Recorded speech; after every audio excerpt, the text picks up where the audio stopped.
নমস্কার নমস্কার। থ্রিল চার্জারে আপনাকে স্বাগত জানাই আরেকবার।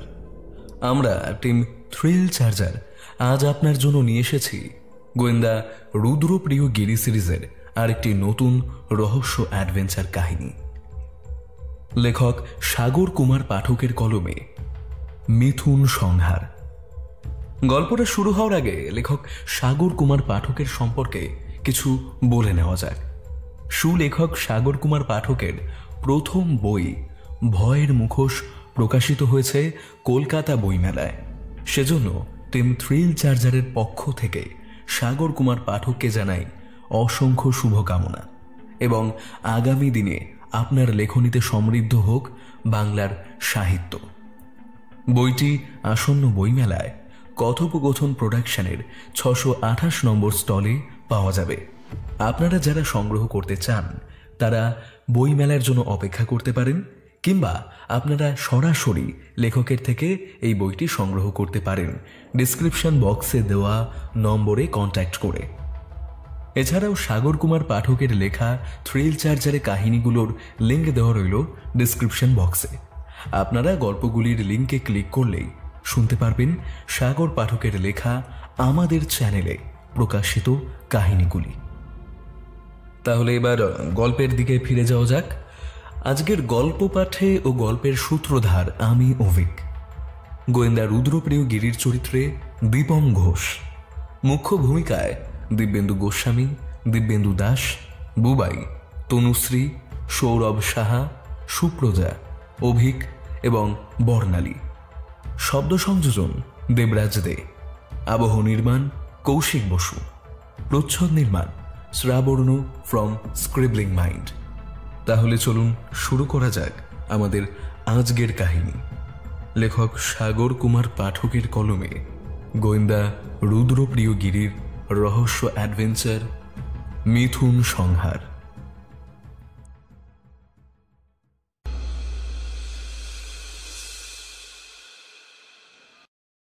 একটা ডায়েরিতে রুদ্রপ্রিয়র সমাধান করা কেসগুলোর ঘটনার মূল বিষয়গুলো লিখে রাখা আমার বহুদিনের স্বভাব। সেদিন সকালবেলা লিখতে বসে পুরনো লেখার ডায়েরিটা দেখছিলাম। মূল লেখা লেখার আগে একটা খসড়া সেই ডায়েরিতে লিখে রাখাও আমার অভ্যাসে পরিণত হয়েছে অনেক দিন। পরে যখন আসল লেখা লিখতে বসি তখন এই ডায়েরিটা আমার খুব কাজে দেয়। তবে সেই ডায়েরির সব খসড়াই যে পরে আমার প্রকাশিত গল্পে স্থান পেয়েছে এমন নয়। সেরকমই একটা লেখার খসড়া পাতা অনেকক্ষণ ধরে খুব মন দিয়ে উল্টে দেখছিলাম। এমন সময় বন্ধুবরের কথায় আমার হুঁশ ফিরল। রুদ্র সিগারেটে একটা লম্বা টান দিয়ে এক মুখ ধোঁয়া ছেড়ে বলল, পুরোনো কঠোর রেখেটে কি লাভ বন্ধু? 1 বছর আগের খসড়া নিয়ে আজ আবার বুঝলে কেন? তুমি কি করে জানলে আমি 1 বছরের পুরনো লেখা পড়ছি? ডিস্ট্রিক 1 বছর হলো তুমি তোমার কলম আর কালি দুটোই পাল্টেছ। তখন তুমি যে সুলেখা কালিটা ব্যবহার করতে সেটার রং নীল হলেও তার মধ্যে একটা হালকা বেগুনি আভা ছিল। তোমার ঝর্ণা কলমের নিপটাও একটু ভোঁতা ছিল বলে লেখাগুলো বেশ মোটা হয়ে পড়তো। তারপরেই তুমি সেই পুরনো ঝর্ণা কলম বদলে একটা চাইনিজ পেনে লেখা শুরু করলে। সেই সুলেখা কালির বদলে তুমি নতুন যে কালিটায় লেখো সেটা কালো, আর তার নিপটা খুব সরু বলে লেখাগুলো দূর থেকে ভালো করে পড়া যায় না। বাবা, এত কিছু তুমি লক্ষ্য করেছো? শুধু তাই নয় বন্ধু, তুমি আগের নিপটা যেভাবে বাম দিকে কাত করে লিখতে, নতুন পেনটায় সেভাবে লিখতে পারছিলে না বলে তোমার ডায়েরির কাগজ বারবার কেটে যাচ্ছিল। তুমি ডায়েরির পাতার সমস্যা ভেবে সেই ডায়েরির পাতা শেষ না হওয়া সত্ত্বেও সেটা বদলে নতুন ডায়েরিতে লেখা শুরু করলে। ততদিনে তোমার চাইনিজ পেনের নিপটা এক পাশে ঘষে গিয়ে লেখার উপযোগী হয়ে গেছে, আর তুমি ভাবলে নতুন ডায়েরির পাতাগুলো খুব ভালো। একটু যদি বুদ্ধি খরচা করতে তবে খামোখা ডায়েরির পাতা নষ্ট হতো না, আর টাকাও। আমি এবারে একটু রেগে গিয়েই বললাম, আসলে কদিন তোমার কাছে কেউ নতুন কেস নিয়ে আসছে না বলে এই গোবেচারা ভালো মানুষটার উপর তোমার নজর পড়েছে। গোবেচারা হলেই সে ভালো হবে এই কথা কে বলেছে? আর ভালো খারাপ ব্যাপারটা আপেক্ষিক। যাক ওসব কথা। ওটা কোন কেসের খসড়া? ওটা সেই তারকেশ্বরের জোড়া খুনের মামলার কেসটা।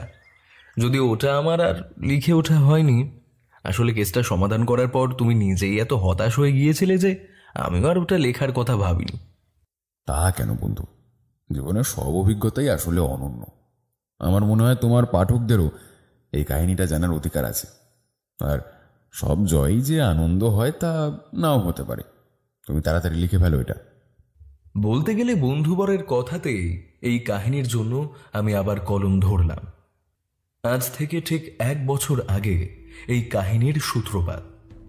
সেবার তেমন শীত পড়েনি। জানুয়ারি মাসের শীতের সকালে হরিরামের বানানো কড়াইশুঁটির কচুরি আর নতুন নলেন গুড়ের সন্দেশ দিয়ে সকালের জলখাবার শেষ করে দ্বিতীয় রাউন্ড চায়ের ফরমায়েশ করছি, এমন সময় ঘরে ঢুকলেন সুন্দর পোশাক পরিহিত এক যুবক। যুবকের বয়স 30-এর আশেপাশে। সুদর্শন, পরিষ্কার কামানো মুখ, বুদ্ধিদীপ্ত চোখ, পরনে সাহেবী পোশাক। ভদ্রলোক নিজের নাম বললেন অবতংশ রায়। জানালেন তিনি জীবন বীমার অফিসে উচ্চ পদে কর্মরত। একটা বিশেষ দরকারে আমাদের কাছে এসেছেন। হরিরাম নতুন অতিথির আগমন টের পেয়ে 3 কাপ চা দিয়ে গেল। চা খেতে খেতে কথা হচ্ছিল। দেখুন রুদ্রপ্রিয় বাবু, অনেক আশা নিয়ে আমি আপনার কাছে এসেছি। পুলিশের ওপর আমার ঠিক ভরসা হচ্ছে না। তারা তদন্ত করেছে ঠিকই, কিন্তু কেন জানি না আমার মনে হচ্ছে কোথাও যেন একটু গড়বড় আছে। তাই আপনার কাছে এলাম। এর জন্য আমি আপনার যথাযথ সাম্মানিক দিতেও রাজি আছি। অবতংশবাবু, পুরো ঘটনাটা না শুনে আমি কেসটা নেব কিনা বলতে পারবো না। তবে যতটা ডিটেলে পারেন ঘটনাগুলো বলুন। বেসিক তুমি বরং ওনার দেওয়া তথ্যগুলো নোট করে নাও, পরে কাজে লাগতে পারে। আমিও রুদ্রর কথা মতো ডায়েরিতে নোট করতে লাগলাম। অবতংশবাবু বলা শুরু করলেন। ঘটনার শুরুতে বলে রাখি, আমি কোম্পানির তরফ থেকে আপনাদের এই কেসের তদন্তের দায়িত্ব দিতে চাই। আজ থেকে ঠিক 1 বছর আগে আদিত্য নারায়ণ চৌধুরী সস্ত্রীক আমাদের কোম্পানির কাছে মোটা টাকার জীবন বীমা করান। উনি আমার সম্পর্কে মেসোমশাই হন। আমার পাঠানো কোম্পানির একজন এজেন্ট ওনার কাছে যাওয়ার পর উনি সেই এজেন্টের কাছে 2টো মোটা টাকার বীমা করান। একটা ওনার নামে আর একটা ওনার স্ত্রী কাত্যায়নী দেবীর নামে। ওনার 3 ছেলে মেয়ে। আদিত্য নারায়ণের 2টি বিয়ে, প্রথম স্ত্রীর 2টি সন্তান, 2টি ছেলে। বড়জন সূর্য নারায়ণ আমার চেয়ে বছর 10-এর বড়, আর দ্বিতীয়জন তুর্য নারায়ণ প্রায় বলতে পারেন আমারই বয়সী। আমার মায়ের মাস্তুতো বোন ছিলেন ওনার প্রথম স্ত্রী। মাসি তুর্য নারায়ণের জন্ম দিতে গিয়ে মারা যান। তারপরে সকলের অনুরোধেই উনি আবার বিয়ে করেন। দ্বিতীয় স্ত্রী কাত্যায়নী দেবীর সন্তান ওনার মেয়ে মন্দাক্রান্তা, আমার চেয়ে প্রায় 5 বছরের ছোট।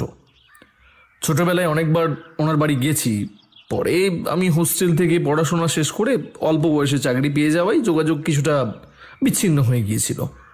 সম্প্রতি আবারও মেশোর পরিবারের সাথে বেশ কিছুটা যোগাযোগ গড়ে উঠেছিল, কিন্তু হঠাৎ একটা মারাত্মক ঘটনা ঘটে যাওয়ায় আমি ভীষণভাবে মর্মাহত। কি এমন ঘটনা ঘটলো অবতংশবাবু যে এত তাড়াহুড়ো করে অফিস না গিয়ে এখানে চলে এলেন? রুদ্র প্রশ্ন করল। অবতংশবাবু কথাটা শুনে কিছুটা চমকে উঠলেন। তারপর অবাক দৃষ্টিতে আমার বন্ধুর দিকে কিছুক্ষণ তাকিয়ে থেকে বললেন, কিন্তু আপনি কি করে জানলেন আমি অফিস না গিয়ে তাড়াহুড়ো করে এখানে চলে এসেছি? আমি এসবে অভ্যস্ত বলে রুদ্রর উত্তরের অপেক্ষা করলাম।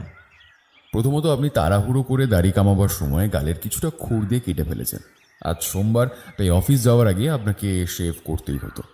তার উপর আপনার টাইটা বাঁধার সময় সেটা যে একটু বেখাপ্পাভাবে বাঁধা হয়েছে সেটাও বোধহয় আপনি খেয়াল করেননি। আর আপনি যে তাড়াহুড়োয় আছেন সেটা আপনার ঘরে ঢোকার সময় একবার, আর চা খাওয়ার সময় একবার রিস্ট ওয়াচের দিকে নজর দেওয়া দেখেই বুঝেছি। তাছাড়া ঘরের বাইরে জুতোটা ছাড়ার সময় দেখলাম জুতোটাও পালিশ করা নেই। অথচ আপনার পোশাক এবং চেহারা বলে দিচ্ছে আপনি খুবই পরিপাটিভাবে নিজেকে লোকের সামনে মেলে ধরতে পছন্দ করেন। যাক, এবার আসল কথায় আসুন, নাহলে বৃশ্চিক রাগ করবে। কথার মাঝখানে আমার নামটা টেনে আনার জন্য রাগ হলো। তবে সত্যিই আমার বিরক্ত লাগছিল। কি দরকার বাপু এত খেজুরে আলাপের? কাজের কথা হোক না। আমি তাই বললাম, মারাত্মক ঘটনাটা কি অবতংশবাবু? 1 সপ্তাহ আগে আমার মাসি মেসোমশাই খুন হয়েছেন। কেউ বা কারা ওনাদের দুজনকেই খুন করে গেছে। মেসোমশাইরা বর্ধমানে থাকেন। ওনারা দুজন 1 সপ্তাহ আগে তারকেশ্বরে পুজো দিতে এসেছিলেন।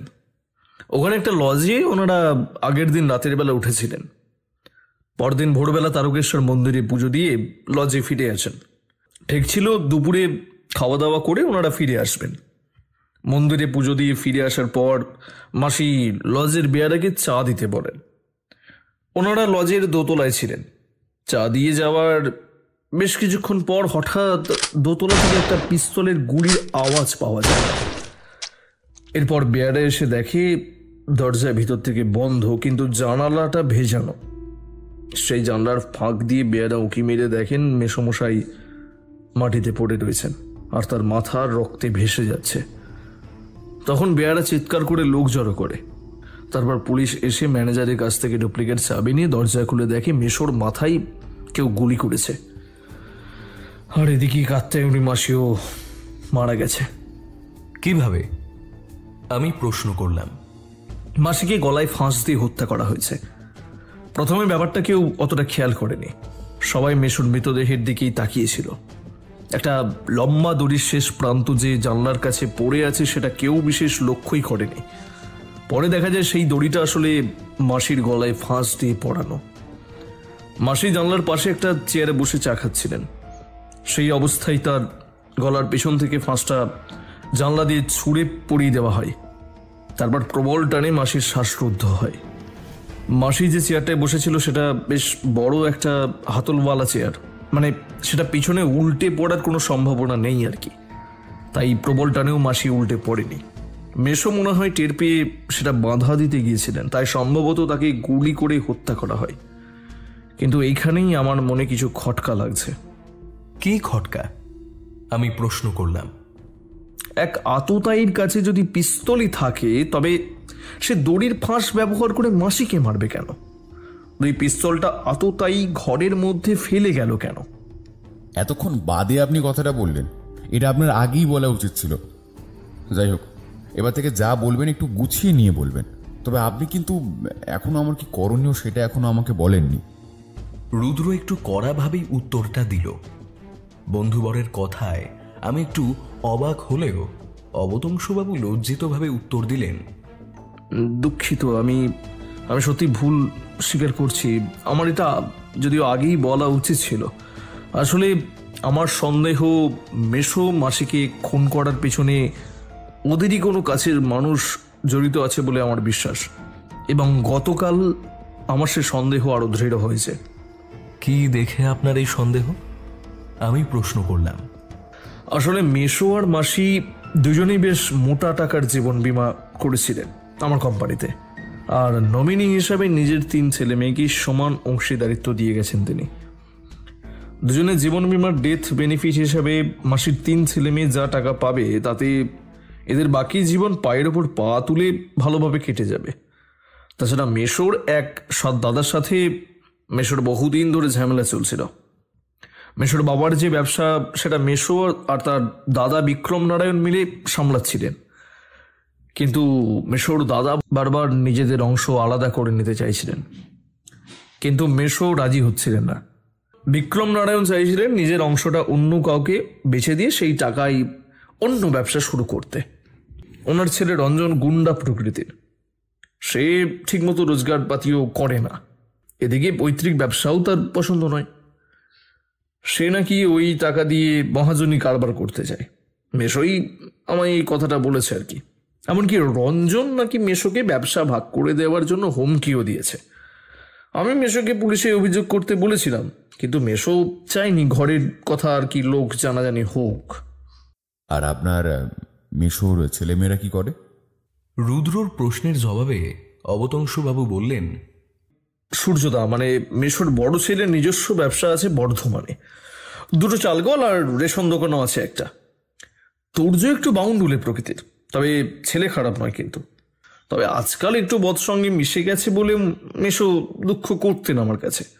ও থিয়েটারে অভিনয় করে আর খুব ভালো গান গায়, দেখতেও খুব সুন্দর। তবে একজন মেয়ে বন্ধু আছে ওর, তার পেছনে দেদার টাকা ওড়াই বলে মেশোর আপত্তি আর কি। না হলে তুর্য রোজগার খারাপও নয়, তবে আমার বোন মন্দক্রান্তার ভাগ্যটা খারাপ জানেন। কলেজে পড়ার সময়ই ও শেখর রাই বলে মাঝবয়সী একজনের সাথে ঘর ছেড়ে পালিয়ে যায়। সে আবার ছিল রঞ্জনের প্রিয় বন্ধু, ওরই মতো। বলতে গেলে রঞ্জনই ওদের যোগাযোগ করিয়ে দেয়। সে শুনেছি চোরাই মাল বিক্রি করার দায়ে একবার জেলও খেটেছে। নেশা করে এসে বউকে পেটাতো বলে মেশো মন্দাকে নিয়ে বাড়ি চলে আসে। এদিকে তার একটা 2 বছরের মেয়েও আছে। এখন মন্দা মেশোর কাছেই থাকে। জামাইবাবু মানে শেখর মাঝে মাঝে আসে, 2-1 দিন থাকে, তারপর মন্দাকে দিয়ে মেশোর কাছ থেকে কিছু টাকা চেয়ে নিয়ে বিদায় নেয়। তবে এখানে থাকলে সে খুব ভদ্রভাবে থাকে আর কি। মেশোও মেয়ের শান্তির জন্য সব মেনে নিয়েছেন। এই ভাই বোনেদের মধ্যে সম্পর্ক কেমন? রুদ্র প্রশ্ন করল। এমনিতে 2 ভাইয়ের মধ্যে সম্পর্কটা ভালোই। মন্দাও দাদাদের ভালোবাসে, তবে মন্দা বড় বৌদির সাথে খুব খারাপ ব্যবহার করে। বড় বৌদি চান্দ্রায়ী দেবী কলকাতার মেয়ে। মেশোই সম্বন্ধ করে নিজে পছন্দ করেছে, ছেলের বউকে ঘরে এনেছিলেন। আর কাত্যায়নী মাসের সাথে নিজের মেয়ের চেয়ে ছেলের বউয়ের সম্পর্ক বেশি কাছে ছিল। আসলে উনি মানুষটাই এরকম ছিলেন। এমনকি ছেলের বউ ভাতের দিন নিজের গলা থেকে একটা দামি জড়োয়া খুলে বৌদির গলায় পরিয়ে দেওয়ার পর মন্দা বিয়েবাড়িতে সবার সামনেই খুব অশান্তি করেছিল। ওর নাকি সবসময় মনে হয়েছে ও নাকি সন্তান হিসেবে বঞ্চিত হয়েছে। আসলে নিজের ইচ্ছে বিয়েকে মেশো মনের থেকে কোনোদিনই মেনে নিতে পারেননি। মাসির বোঝানোতেই ওকে আবার বাড়িতে আশ্রয় দেন, কিন্তু মেয়েকে তারপর থেকে বিশেষ পছন্দ করতেন না। তবে মেশো মাসির কোনো কথা অগ্রাহ্য করতেন না, তাই যার যা কিছু মেশোর থেকে আদায় করার হতো সে মাসির শরণাপন্ন হতো, আর মাসি ঠিক মেশোর কাছ থেকে সেটা আদায় করে দিতেন আর কি। সত্যি কথা বলতে কি, মন্দার অভিযোগ একেবারে উড়িয়ে দেওয়ার মতো ছিল না, কারণ মাসি বরাবরই নিজের মেয়ের চেয়ে সতীনের ছেলেদের বেশি ভালোবাসতেন। এমনকি তুর্যর খামখেয়ালি জীবনযাপনের জন্য মাসির প্রশ্রয় দায়ী বলে মেশো আমার কাছে দুঃখ করতেন। এই নিয়ে আপনার মেশো মাসির সাথে কথা বলেননি? না, মেশো আসলে কোনোদিনই মাসির কথা বা আচরণের বিরোধিতা করতেন না। দুজনের মধ্যে অদ্ভুত একটা বোঝাপড়া ছিল, আর দুজনেই দুজনকে খুব ভালোবাসতেন। কোনোদিনই কেউ ওদের মধ্যে ঝগড়া হতে দেখেনি। মাসি খুব হাসি মুখে সংসারের সব ঝামেলা সামলাতেন, কারোর গায়ে এতটুকু আঁচ লাগাতে দিতেন না। আর এদিকে মেশো বরাবরই ঠান্ডা মাথার মানুষ। তার আচরণে তার মনের ভেতর কি চলছে খুব একটা বাইরে থেকে বোঝা যেত না। তবে শেষ দিকে আমার কাছে এমন অনেক কথা বলতেন যেটা আর কাউকে তিনি বলতেন না। ওনার সাথে আমার শেষ যেদিন কথা হয় সেদিন উনি আমায় অদ্ভুত একটা কথা বলেন, তাই আমি আপনার কাছে কেসটা নিয়ে এসেছি আর কি। কি কথা? সেদিন মেশো বলেন ওনার ধারণা উনি যে কোনো দিন খুন হয়ে যেতে পারেন, এবং সেই খুন নাকি তার পরিবারের কোনো সদস্যই করতে পারে। তবে আমি বারবার নাম জিজ্ঞাসা করলেও মেশো কিন্তু কারোর নাম বলেননি। আমি চাই আপনারা দ্রুত মেশোর বাড়িতে গিয়ে উঠুন, সেখানে গিয়ে মেশো মাসির খুনে তদন্ত করুন। আমি বলবো কোম্পানির তরফ থেকে সবকিছু খুঁটিয়ে দেখার জন্য আপনারা গেছেন। রুদ্র এবার মাথা নিচু করে কিছুক্ষণ চিন্তা করল, তারপর সে বলে উঠল, না অবতংশবাবু, ওটা এখন শোকের বাড়ি, ওখানে এখনই আমাদের যাওয়া ঠিক হবে না। আমরা বরং ওখানেই কোনো হোটেলে থাকবো, আর মাঝে মাঝে তদন্তের কাজে চৌধুরী বাড়িতে যাব। আপনি বরং লোকাল থানাকে আমাদের তদন্তের কাজে সহযোগিতা করার জন্য একটু বলে দেবেন, তাহলেই হবে। আমরা কালই বর্ধমান রওনা হয়ে যাব। আপনি বরং হোটেলের ব্যবস্থা করে দিন। আপাতত 3 দিনের জন্য একটা ঘর বুক করে দিন, পরে বলছি আমাদের আর কদিন লাগতে পারে। ঠিক আছে, আমি আজই সব ব্যবস্থা করছি। এটা আমার কার্ড। আজ দুপুরের দিকে একবার ফোন করুন, তখন আমি বাকি কথাগুলো বলবো। হ্যাঁ, আর হ্যাঁ, এই টাকাটা রাখুন অ্যাডভান্স হিসাবে, ঠিক আছে? পরে আমি আরও সাম্মানিক দেব। বলে অবতংশবাবু কোটের পকেট থেকে একটা খাম বাড়িয়ে দিলেন। বন্ধু বরের ইশারায় আমি সেই খামটা হাতে নিয়ে বুঝলাম ভেতরে অনেকগুলো নোট রয়েছে। অবতংশবাবু এবার দ্রুত নমস্কার করে বেরিয়ে গেলেন। বর্ধমান স্টেশনে নামতেই একজন রোগা চেহারার লোক আমাদের দিকে এগিয়ে এলো। নাম বলল হারাধন। হারাধন জানালো তাকে অবতংশবাবু পাঠিয়েছেন। আমাদের জন্য স্টেশনে রিক্সা ঠিক করা আছে, রিক্সাওয়ালা আমাদের হোটেলে পৌঁছে দেবে। তিনি একটু বাদে হোটেলে আসছেন। এরপর হারাধন আমাদের মালপত্র নিয়ে হাঁটা দিল। স্টেশন থেকে আমরা রিকশায় চেপে বর্ধমান শহর দেখতে দেখতে হোটেলে গেলাম। হোটেলটা কার্জন গেটের সামনে। রিকশাওয়ালাকে ভাড়া দিতে গেলে সে জানালো ইতিমধ্যেই সেটা সে পেয়ে গেছে। যাই হোক, হোটেলে ঢুকে হাত মুখ ধুয়ে চা খাচ্ছি, হারাধন হাজির হলো। লোকটা একটু বেশি কথা বলে, কথায় কথায় জানালো অবতংশু বাবুর জন্যই তার বেকারত্ব দূর হয়েছে। এখন সে জীবন বীমার দালালি করে ভালোই রোজগার করে। এমনকি আদিত্য নারায়ণ চৌধুরী ও তার স্ত্রীর জীবন বীমাও সেই করেছে অবতংশু বাবুর সুপারিশে। তবে ক্লায়েন্টের নমিনের এত টাকার ডেথ বেনিফিট ক্লেইম তার কাছে এর আগে কখনো জমা পড়েনি। তাছাড়া ওর নিজেরও এই ক্লেইম নিয়ে সন্দেহ আছে। তাই জন্যই তিনি কলকাতা থেকে যে গোয়েন্দা নিয়ে এসেছেন তাদের সবসময় সাহায্য করার জন্য হারাধন প্রস্তুত। লোকটার বকবকে আমি বিরক্ত হলেও রুদ্র দেখলাম তার সাথে আলাপ জুড়ে দিয়েছে। এরপর তার হাতে একটা 10 টাকার নোট দিয়ে তাকে বিকেলে আসতে বলে বিদায় করল। এরপর আমরা মধ্যাহ্ন ভোজ সেরে বিছানায় একটু গড়িয়ে নিলাম। তবে রুদ্র কখন বেরিয়ে গেছে সেটা আমি ঘুমের মধ্যে টের পাইনি। বিকেলে যখন উঠলাম তখন রুদ্রকে না দেখতে পেয়ে আমি ডায়েরি লেখায় মনোনিবেশ করলাম। সে যখন ঢুকল তখন সন্ধ্যা গড়িয়ে গেছে। দেখলাম তার মুখে বেশ প্রসন্ন ভাব। একটা সিগারেট ধরিয়ে এক মুখ ধোঁয়া ছেড়ে বলল, আর থিয়েটার পাড়া গিয়েছিলাম, ফেরার পথে লোকাল থানাতেও একটু ঢু মারলাম। সেখানে তোমার এক গুণমুগ্ধ পাঠকের সাথে আলাপ হলো। তুমি গেলে ভালোই হতো। তা কি থিয়েটার দেখলে? ওরা এখন শরৎচন্দ্রের দেবদাস করছে, তবে নায়কের মা বাবা মারা যাওয়ায় শো বন্ধ আছে, শুধু মহড়া চলছে। বুঝলাম আমার বন্ধুবর তুর্য নারায়ণের ওখানে গিয়েছিল। আমি এবার প্রশ্ন করলাম, কি বুঝলে ওখানে গিয়ে? বুঝলাম শরৎবাবু দেবদাসের মতন তুর্যনারায়ণও পার্বতীর প্রেমে হাবুডুবু খাচ্ছে। তবে পার্বতীর দিক থেকে কতটা সাড়া আছে সেটা ঠিক বুঝতে পারলাম না। পারদ চরিত্রে যে মেয়েটি অভিনয় করেছে, মানে মোহিনী, সে কিন্তু খুবই বুদ্ধিমতী। ওর সম্পর্কে আরো খোঁজ নেওয়া প্রয়োজন। আর আমার গুণমুগ্ধের কথা কি বলছিলে? কে সে? তিনি হলেন ধূর্যটি প্রসাদ রায়, লোকাল থানার অফিসার। উনি চৌধুরী বাড়ির কেসটা তদন্তের দায়িত্বে আছেন। তবে আমার পরিচয় পেয়ে খুব ভালো ব্যবহার করলেন। বললেন তোমার লেখা সব বই নাকি ওনার পড়া, তোমার সাথে আলাপ করতে চান বললেন। এমনকি তদন্তের কাজে সাহায্য প্রার্থনা করলেন। আমি বলেছি শ্রাদ্ধ শান্তি মিটে গেলে বাড়ির সবাইকে আরেকবার জিজ্ঞাসাবাদ করার জন্য ব্যবস্থা নিতে। তাতে উনি রাজি হয়েছেন। সেদিন রাতের বেলা খাওয়া দাওয়ার পর রুদ্র বলল, চলো একটু হেঁটে আসি। দুপুরে ঘুমিয়েছে বলে আমিও আর আপত্তি করলাম না। রাতের বেলা যখন হাঁটতে বেরোলাম দেখলাম রাস্তাঘাট একদম নির্জন। বর্ধমানের এদিকে দেখলাম ভালোই ঠান্ডা পড়েছে। কিছুটা যাওয়ার পর একটা সরু গলির সামনে এসে রুদ্র হঠাৎ থমকে দাঁড়ালো। তারপর চাপা গলায় বলল, একদম পেছনে তাকাবে না বৃশ্চিক। সেই থিয়েটার পাড়া থেকে দেখছি একটা লোক আমাদের পিছু নিয়েছে। থানা থেকে যখন বের হলাম দেখলাম লোকটা উল্টো দিকের চায়ের দোকানে বসে চা খাচ্ছে। হোটেলে খাওয়ার পর ঘর থেকে উঁকি মেরে দেখলাম লোকটা উল্টো দিকের রাস্তায় চুপচাপ দাঁড়িয়ে আছে। তাই ইচ্ছে করেই বাইরে বেরোলাম। তুমি পেছন দিকে না তাকিয়ে গলি ধরে সোজা এগিয়ে যাও, এখানে কোনো আলো নেই।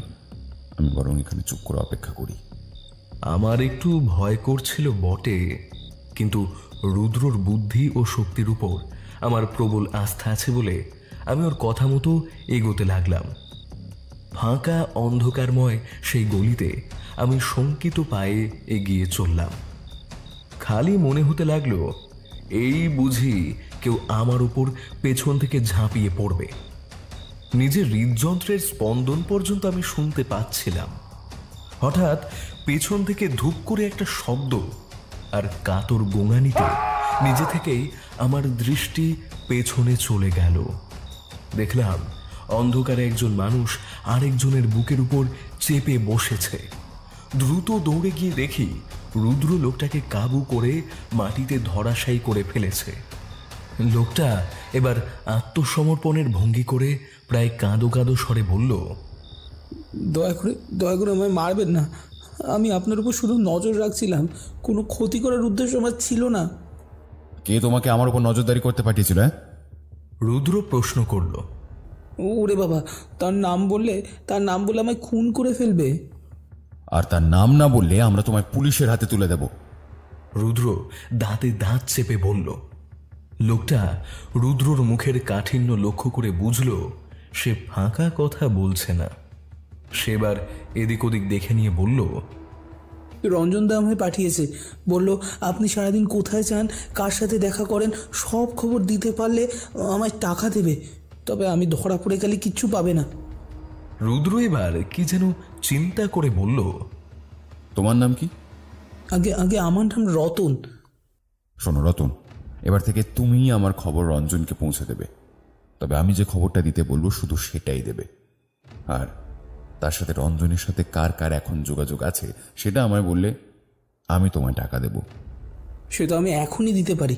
রঞ্জনদা তো আসলে আমায় মোহিনীর উপর নজর রাখার জন্য পয়সা দিত, তাই তো আমি সারাদিন ওই থিয়েটার পাড়ায় ঘুরঘুর করি আর ওদের দলের ফরমাস খাটি, আর তার সাথে সাথে মোহিনীর উপর নজর রাখি। আমি এবার প্রশ্ন করলাম, তোমার রঞ্জনদা হঠাৎ মোহিনীর উপর নজরদারি করছে কেন? আসলে বাবু, রঞ্জনদার সাথে একসময় মোহিনীর খুব ভাব ছিল, তবে রঞ্জনদা বধ সঙ্গে মিশে যাওয়ায় রোহিণী ওর সাথে আর সম্পর্ক রাখতে চায় না। এরপর মোহিনী থিয়েটারের দলে যোগ দেওয়ার পর চৌধুরী বাড়ির ছোট ছেলের সাথে খুব ভাব হয়। তবে চৌধুরী বাড়ির বড় কর্তা মোহিনীকে বাড়ির বউ করতে রাজি হয়নি বলে ওদের আর বিয়ে হয়নি। তবে এখন ওদের মধ্যে ভালোই যোগাযোগ আছে। এদিকে রঞ্জনদা আশায় আছে মোহিনী তাকেই বিয়ে করবে, তাই আমায় মোহিনীর উপর সবসময় নজর রাখতে বলে। আপনারা আসার পর আমায় নতুন দায়িত্ব দেয়। বুঝলাম। তুমি এখন বাড়ি যাও। এবার থেকে প্রতিদিন রাতের বেলায় গুলিতে রাত 10টার সময় আসবে আর আমার সব খবর দেবে। এই নাও, এই টাকাটা রাখো। রতন টাকাটা নিয়ে জামা কাপড়ের ধুলো ঝেড়ে উঠে দাঁড়ায়। তারপর দ্রুত সেই গলি থেকে বেরিয়ে যায়। রুদ্র বলে, চলো এবার ফেরা যাক। পরদিন সকালে রুদ্র বলল, আমি একটু বেরোবো, তুমি খেয়ে নিও আর আমার জন্য অপেক্ষা করো না। আমি এবার উষ্মার সাথে বললাম, সব জায়গায় যদি একা একা যাবে তবে আমার সাথে নিয়ে এলে কেন? সেবার মাথা চুলকে বলল, ঠিক আছে চলো, তবে আমাদের কিন্তু ছদ্মবেশ ধরতে হবে। রাজি আছো তো? আমি সঙ্গে সঙ্গে ঘাড় নেড়ে আমার সম্মতি জানালাম। এরপর রিক্সা নিয়ে আমরা যেখানে গেলাম সেটা একটা অপরিষ্কার অফিস কাম দোকান। একই রকম আরো কয়েকটা দোকান সেই রাস্তায় রয়েছে। প্রায় অস্পষ্ট হয়ে যাওয়া সাইনবোর্ড দেখে বুঝলাম সেগুলোতে নাটক যাত্রার সাজ পোশাক, মেকআপ ভাড়া পাওয়া যায়। আমরা যে দোকানটায় ঢুকলাম সেখানে টিম টিম করে একটা হলুদ বাল্ব জ্বলছে বলে কোনো রকমে এই দিনের বেলাতেও ভেতরের অন্ধকারটা কেটেছে। সেখানে চোখে মোটা কাচের চশমা পরা একজন বৃদ্ধ বসে রয়েছেন। রুদ্রকে দেখেই সেই বৃদ্ধ একগাল হেসে তার হাতে একটা কাপড়ের পুঁটুলি তুলে দিল। সে বিনা বাক্য ব্যয়ে পুঁটুলিটা নিয়ে বলল, খান সাহেব, আধ ঘন্টার জন্য ভেতরে যাচ্ছে, এই সময় কাউকে আসতে দেবেন না। তারপরে সে হনহন করে ভেতরে চলে গেল। আমিও তার পিছু নিলাম। ভেতরের ঘরে একটা বড় আয়না আর টেবিল রাখা। রুদ্র টেবিলটার উপরে পুঁটুলিটা খুলে মেকআপ করতে বসে গেল। তারপর সাজ পোশাক বদলালো। এরপর আমারও মেকআপ আর পোশাক বদল হলো। ইতিমধ্যে খাঁ সাহেব ঘরে ঢুকে আমাদের দিকে হাঁ করে তাকিয়ে রইল। তারপর বিশুদ্ধ উর্দুতে যা বলল তার মর্মার্থ এই যে আমার বন্ধু যদি তার লাইনে আসতেন তবে তাদের ভাত মারা যেত। আমি অবশ্য রুদ্রর এই গুণের সাথে আগেই পরিচিত হওয়ায় অবাক হলাম না। তবে মেকআপ সম্পূর্ণ হবার পর আয়নায় নিজের চেহারার দিকে তাকিয়ে নিজেই চমকে গেলাম। আমাদের চেনা এখন শিবেরও অসাধ্য। আমরা এখন দুজন সম্ভ্রান্ত মুসলিম মাঝবয়সী মানুষে পরিণত হয়েছি। আমাদের কাঁচা পাকা দাড়ি, ফেস টুপি, চোগা চাপকান আর চোখের সুরমায় রীতিমতো অন্য রকম লাগছে। বৃদ্ধ এবার কোথা থেকে কিছুটা সুগন্ধি আতর এনে আমাদের গায়ে দিতেই ভুর ভুর করে সেই মিষ্টি গন্ধ আশেপাশে ভরে গেল। রুদ্র এবার তার বটুয়া খুলে বৃদ্ধের হাতে কিছু টাকা তুলে দিয়ে বলল, পোশাক আর সাজ সরঞ্জাম আমার কাছে কদিন থাকবে, আর মাঝে মাঝে আপনাকে এসে বিরক্ত করব। খোদা হাফিজ। তারপর আমার দিকে তাকিয়ে বলল, আসসালামু আলাইকুম সেলিম আলী। আপনি কিন্তু বোবা, আর এই চিজের নাম মোহাম্মদ আরেফিন। তারপর আমার চোখের থেকে চশমাটা খুলে নিয়ে বলল, মুর্শিদাবাদের প্রত্যন্ত গ্রামের মুরব্বীরা এরকম কলকাতার হাল ফ্যাশনের চশমা ব্যবহার করে না। সে তারা যতই বর্ধমানে নাটকের দলের বায়না করতে আসুক না কেন, তারা আসলে অজপাড়া গায়ে অর্ধশিক্ষিত মুসলমান মাত্র। আমি উপায়ন্তর না দেখে চশমাটা জব্বার পকেটে রেখে বললাম, পড়েছি যবনের হাতে, খানা খেতে হবে সাথে। এরপর সেই গলি থেকে বেরিয়ে আমার বন্ধু একটা মোটর ভাড়া করল। তারপর মাত্র 1 কিলোমিটার গিয়ে যেখানে মোটরটা দাঁড়ালো সেটার নাম আমি আগেই শুনেছি। তুর্য নারায়ণের নাটকের দলের অফিস এটা। রুদ্র সোজা ম্যানেজারের ঘরে আমায় নিয়ে ঢুকল। জানালো সুদূর মুর্শিদাবাদ থেকে সে এসেছে নাটকের বায়না করতে। ম্যানেজার কিছুক্ষণ আমাদের দিকে তাকিয়ে বসতে বললেন, তারপর ঘর থেকে বেরিয়ে গেলেন। একটু পরে একজন সুন্দরী মহিলাকে নিয়ে ঘরে ঢুকলেন। তারপর ম্যানেজার বললেন, আমাদের রিহার্সালের আজ ডিরেক্টর কাম হিরো আসেনি, আপনারা বরং ওই মোহিনীর সাথেই কথা বলুন। বলতে গেলে ওই দলের শোয়ের ব্যাপারগুলো দেখে আর কি। আমি মোহিনীর দিকে দেখলাম, খুবই সুন্দরী, তবে সবার আগে চোখে পড়ে তার বুদ্ধিদীপ্ত চোখ জোড়া। হালকা মেকআপে ওর ঘামে ভেজা মুখটা যেন প্রতিমার মতো লাগলো আমার। ওর গলার কণ্ঠস্বর চমৎকার। আপনারা কবে শো করতে চান? সেটা এখনো ঠিক করিনি, তবে আপনাদের কবে সুবিধা হয় জানতে পারলে ঠিক করব। রুদ্রর কণ্ঠস্বরের পরিবর্তনে আমি চমকে উঠলাম। মোহিনী এবার কিছুক্ষণ চিন্তা করে বলল, আপনারা আমাদের অফিসের টেলিফোন নাম্বারটা নিয়ে যান। আমাদের হিরো এখন একটু ব্যস্ত আছে, তার সাথে কথা বলে ওভার টেলিফোনে আপনাদের ডেটটা জানাচ্ছি। সামনের সপ্তাহে একবার ফোন করবেন, আর সেই সঙ্গে আমাদের কন্ট্রাক্ট ফর্মটাও নিয়ে যান ম্যানেজার বাবুর কাছ থেকে। এতে সব লেখা আছে, তবে বায়না বাতিল করলে অ্যাডভান্সের টাকা কিন্তু ফেরত দেওয়া হয় না, সেটা আগেই বলে দিলাম। ম্যানেজার বাবু ছাপানো প্যাডের পাতা থেকে আমাদের দিকে একটা ফর্ম বাড়িয়ে দিলেন। আমি সেটা হাতে নিলাম ঠিকই, তবে চশমা না থাকায় সেটা কি লেখা আছে পড়তে পারলাম না। জব্বা থেকে চশমাটা বার করতে যাওয়ার চেষ্টা করতেই রুদ্র আমার হাতটা খপ করে ধরে ফেলল। তারপর ফর্মটায় চোখ বুলিয়ে সেলাম জানিয়ে আমাকে নিয়ে বেরিয়ে এলো। এরপর মোটরে উঠে থানার উদ্দেশ্যে গাড়ি চালাতে নির্দেশ দিল। থানায় ধূর্যটি প্রসাদ প্রথমে রুদ্রপ্রিয়কে চিনতেই পারেননি। তারপর তার কণ্ঠস্বর শুনে অবাক হয়ে তাকিয়ে রইলেন কিছুক্ষণ। এরপর ওনার সাথে আমাদের বেশ কিছুক্ষণ আড্ডা হলো। তবে উনি বললেন, তারকেশ্বর থানা থেকে ফোন করেছিল যে পিস্তল দিয়ে আদিত্য নারায়ণকে খুন করা হয়েছে, তাতে দুজনের আঙুলের ছাপ পাওয়া গেছে। তবে আঙুলের দাগগুলো একটু পুরনো, আর আরেকটা জিনিসও খুব আশ্চর্যের, আদিত্য নারায়ণের মৃতদেহের কাছে একটা রুমাল পাওয়া গেছে। যদিও রুমালটা একদম নতুনই, তবে তাতে রক্ত ছিটকে এসে লেগেছে। তবে আমার মনে হয় আপনার চৌধুরী বাড়ির সবার আঙুলের ছাপ পরীক্ষা করা দরকার আছে। পরশুদিনই ওদের বাড়ি যাবো ভাবছি। তারপর আপনাকে জানাচ্ছি কবে যেতে হবে। আর আপনাকে যে বড় ছেলের ব্যবসার খোঁজ নিতে বলেছিলাম, নিয়েছিলেন? হ্যাঁ, তবে খোঁজ নিয়ে জানলাম ওনার ব্যবসা এখন সেরকম ভালো চলছে না। হ্যাঁ, এমনকি বাজারে বেশ কিছু ধারও হয়ে গেছে বলে খবর পেয়েছি। আর আদিত্যবাবুর জামাই শেখর, তার ব্যাপারে কিছু জানতে পারলেন? দেখুন, পুলিশের রেকর্ড বলছে লোকটার ক্রিমিনাল অ্যাক্টিভিটি থাকলেও ইদানিং কোনো ঝুট ঝামেলায় জড়ায়নি। তবে খোঁজ নিয়ে জেনেছি লোকটা নাকি বর্ধমান শহরে বড় কোনো দোকান কেনার তালে আছে। মনে হয় বড় কোনো দাও মেরেছে বা মারতে চলেছে। আমি বললাম, বোধহয় শ্বশুর শাশুড়ির নামে জীবন বীমার টাকা খুব শিগগিরই ওর বউ পাবে ভেবেছে, তাই আগে থেকেই ব্যবসার খোঁজ নিচ্ছে। রুদ্র আমার দিকে প্রশংসার দৃষ্টিতে তাকিয়ে বলল, এর জন্য তোমার এক হাড়ি ল্যাংচা পাওনা হলো বন্ধু। এরপর আমরা মোটর নিয়ে অবতংশ বাবুর অফিসে গেলাম। তার পিয়ন তো আমাদের ঢুকতেই দিচ্ছিল না। শেষে রুদ্র তার হাতে একটা চিরকুট লিখে ভেতরে পাঠালে তিনি নিজে বাইরে এসে আমাদের দেখেও সম্পূর্ণ উপেক্ষা করে এদিক ওদিক তাকাতে লাগলেন। শেষে তার পিয়ন যখন জানালো এই মুসলিম ভদ্রলোক তাকে চিরকুটটা দিয়েছেন, তখন খুব অবাক দৃষ্টিতে রুদ্রর দিকে তাকিয়ে রইলেন। রুদ্র যখন তার অপরিচিত গলায় কেমন আছেন জানাব বলে প্রশ্ন করল, তখন তার চক্ষু বিস্ফারিত হয়ে গেল।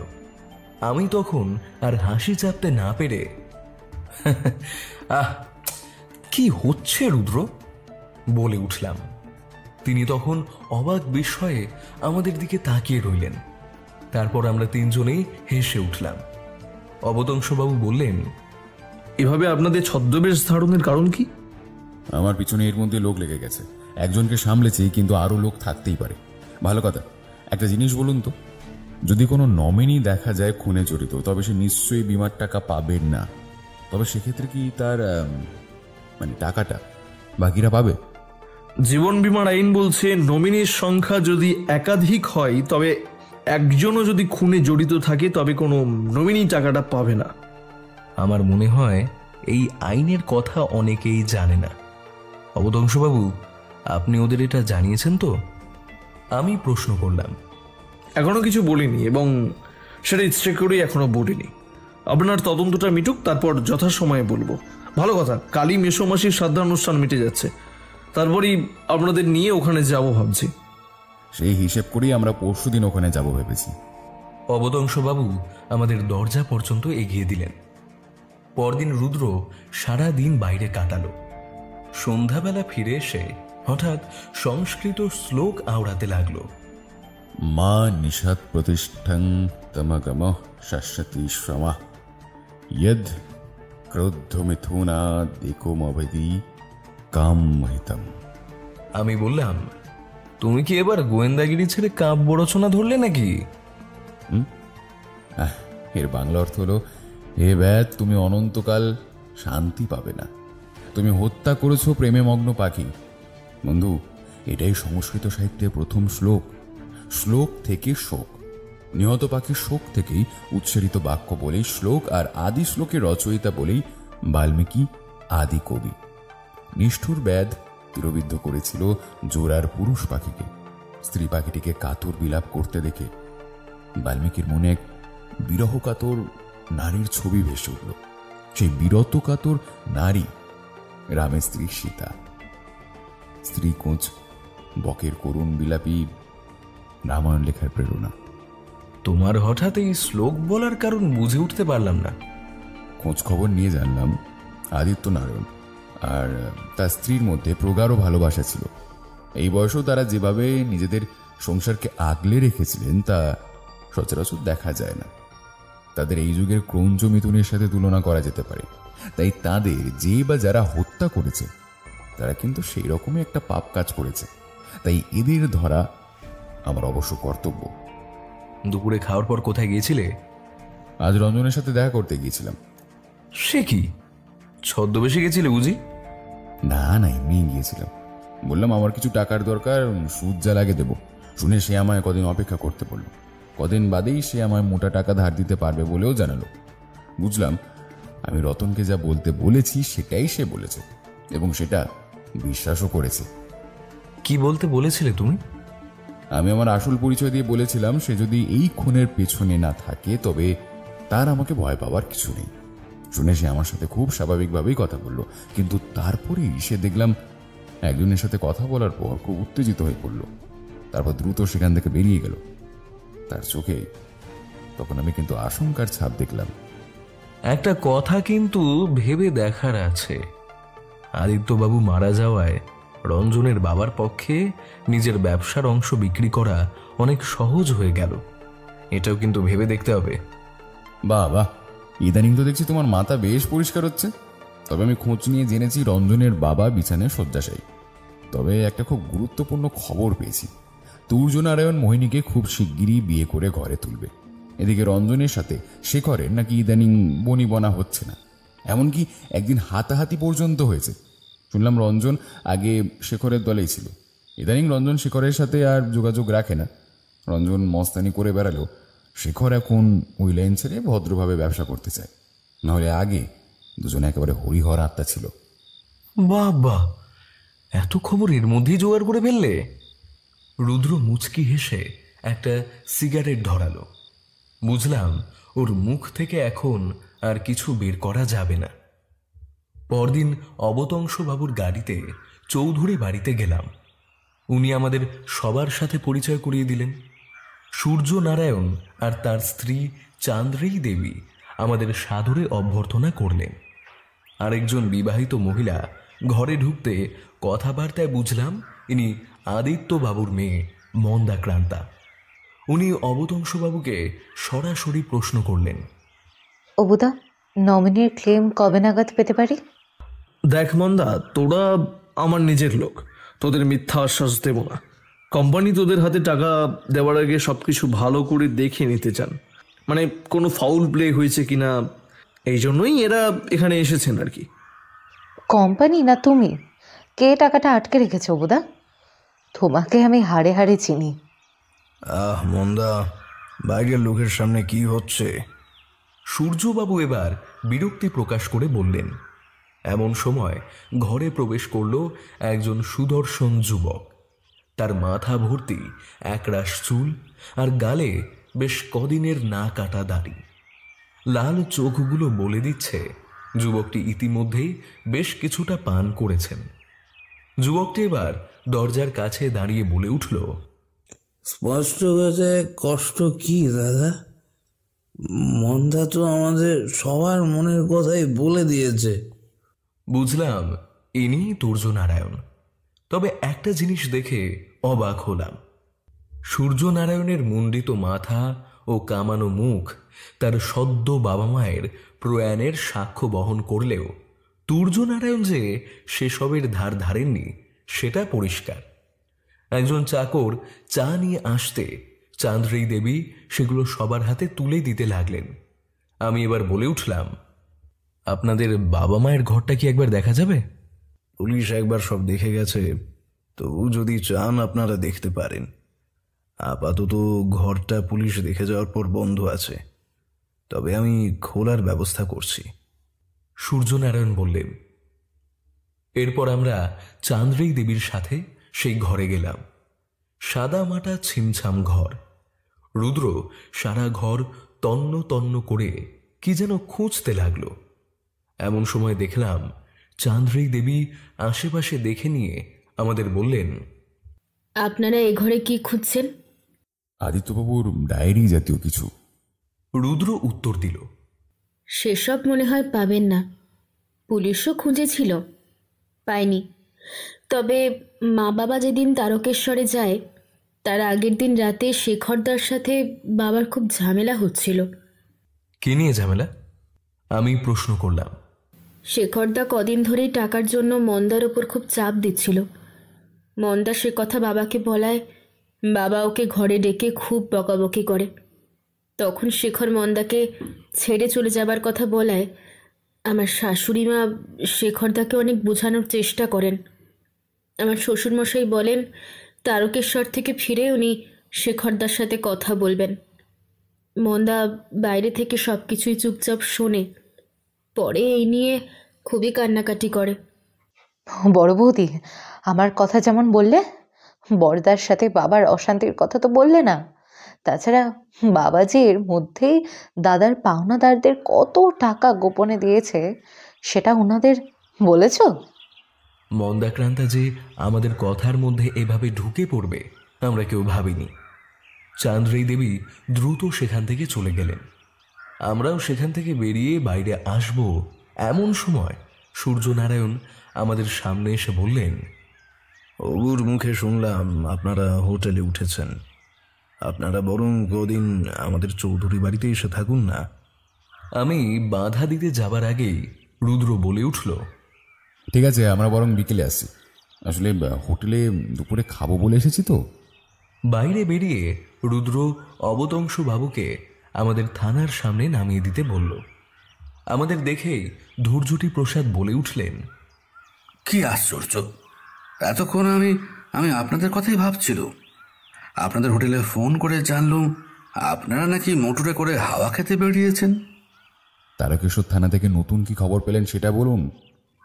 রুদ্রর কথা শুনে মেজবাবুর মুখটা কেমন হাঁ হয়ে গেল। তারপর ভদ্রলোক নিজেকে সামলে নিয়ে বললেন, খুনের দিন সকালে রঞ্জন ছোঁড়াটা নাকি আদিত্যবাবুর লজে গেছিল, তারপর নাকি হন্তদন্ত হয়ে সেখান থেকে পালিয়ে যায়। লজের আশেপাশে খোঁজ করে তারকেশ্বর থানার পুলিশ এই খবর জানতে পেরেছে। আমি ইতিমধ্যেই ব্যাটাকে পাকড়াও করার জন্য লোক পাঠিয়ে দিয়েছি। পাখি জালে ধরা পড়ল বলে। আপনি আমার তারকেশ্বর লজের ঠিকানাটা দিন তো, আর ওখানকার থানাকে ফোন করে বলে দেবেন আমি দুপুরে ওখানে একবার যাব। আমি অবাক হয়ে ওর দিকে তাকাতেই সে বলল, তুমি এখন হোটেলে গিয়ে খাওয়া দাওয়া করে বিশ্রাম করো, বিকেলে চৌধুরী বাড়িতে গিয়ে আস্তানা করবে আর সব দিকে নজর রাখবে। আমি রাতের মধ্যে হাজির হব। আমি এখন তারকেশ্বর যাচ্ছি। বলেই হন হন করে থানা থেকে বেরিয়ে গেল রুদ্র।